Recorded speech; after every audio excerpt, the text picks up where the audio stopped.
একটু শুনো তো ভাই বোনেরা, একটা দরকারি কথা বলি। তোমরা তো জানোই আমি শেখাটি হাই স্কুল গেটের সামনেই সেই ছোট জায়গাতেই বসে থাকি, রুবেলস ম্যাথ এন্ড আইসিটি কেয়ারে। এমন কিছু বলতে চাই যা তোমার ভবিষ্যতের পথ বদলে দিতে পারে। আলহামদুলিল্লাহ, আগামী মাসের 10 তারিখ থেকে আমাদের এইচএসসি আইসিটি ব্যাচ শুরু হতে যাচ্ছে। এই ব্যাচটা আমার জন্য শুধু আরেকটা কোর্স নয়, এটা যেন একটা স্বপ্নের প্রকল্প। তুমি যদি আন্তরিক হও, আইসিটি বিষয়ে নিজের ভিতটা মজবুত করতে চাও, তাহলে এই ক্লাসটা তোমার জন্য। আমি জানি অনেকেই ভাবো আইসিটি মানে শুধু কম্পিউটার চালানো, কিছু কোড লেখা আর নেটওয়ার্কের লাইন টানা, কিন্তু আইসিটি মানে আসলে ইনফরমেশন এন্ড কমিউনিকেশন টেকনোলজি, যেটা তোমার চিন্তা, ভাষা, যোগাযোগ, ভবিষ্যৎ, ক্যারিয়ার, এমনকি দৈনন্দিন জীবনের খুঁটিনাটি পর্যন্ত গেঁথে আছে। আজকে যে স্মার্টফোনে ক্লাস করো, যে মেসেঞ্জারে মেসেজ পাঠাও, কিংবা যেই গুগলে প্রশ্ন করো, তার সবকিছুরই ভিতরেই আইসিটি আছে। এই একটা বিষয় যদি তুমি ঠিকভাবে বোঝো,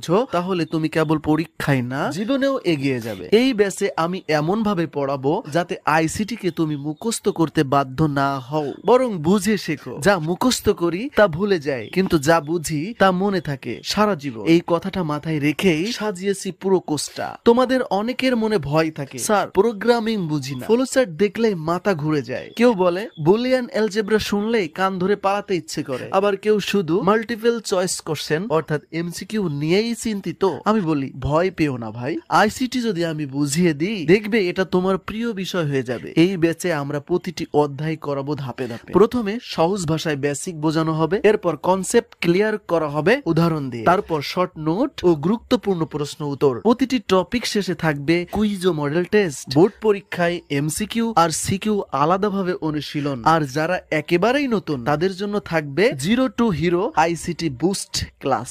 এখানে আমি কোনো ম্যাজিক দেখাবো না, কিন্তু প্রতিটি শিক্ষার্থীকে বুঝিয়ে শেখানোর দায়টা নিয়ে নিব। তোমরা যারা ইতোমধ্যেই গণিতে আমার ক্লাস করো, তারা জানো আমি কেমন করে পড়াই। আমি চাই আইসিটি হোক এমন একটা বিষয় যেটা শেখার সময় মনে হয় আরে এটা তো মজা। তবে একটা কথা বলে রাখি, প্রতিদিনের হোমওয়ার্ক, ক্লাসে অংশগ্রহণ, কুইজ, পারফরম্যান্স সবকিছুর একটা মূল্যায়ন থাকবে। আইসিটি শুধু নম্বরের খাতিরে নয়, জীবনের জন্য দরকার। তুমি যদি নিজের জন্য একটু সময় বের করো, আইসিটি বিষয়টা মন থেকে শিখতে চাও, তাহলে তুমি এই বেসে থাকো। আমরা এখনো বুঝে বুঝে শিখি, কারণ ভবিষ্যৎটা তখনই উজ্জ্বল হয়। এবারে একটা মজার কথা বলি, আইসিটি জানলে শুধু পরীক্ষাই নয়, টিউশনও করতে পারো, অনলাইনে আয় করতে পারো, এমনকি নিজের ছোটখাটো ডিজিটাল কাজও নিজেই করতে পারো। এখনকার যুগে আইসিটি শেখা মানে স্মার্ট হওয়া। স্মার্ট মানুষের চাহিদা সর্বত্র, ভার্সিটিতে, চাকরিতে, এমনকি নিজের উদ্যোক্তা জীবনেও। তুমি যদি এখন থেকেই আইসিটিতে দক্ষ হও, তাহলে দেখবে তুমি অন্য সবার চেয়ে এক ধাপ এগিয়ে আছো। এবং সবচেয়ে বড় কথা, তুমি নিজে আইসিটি বিষয়ে কনফিডেন্ট হলে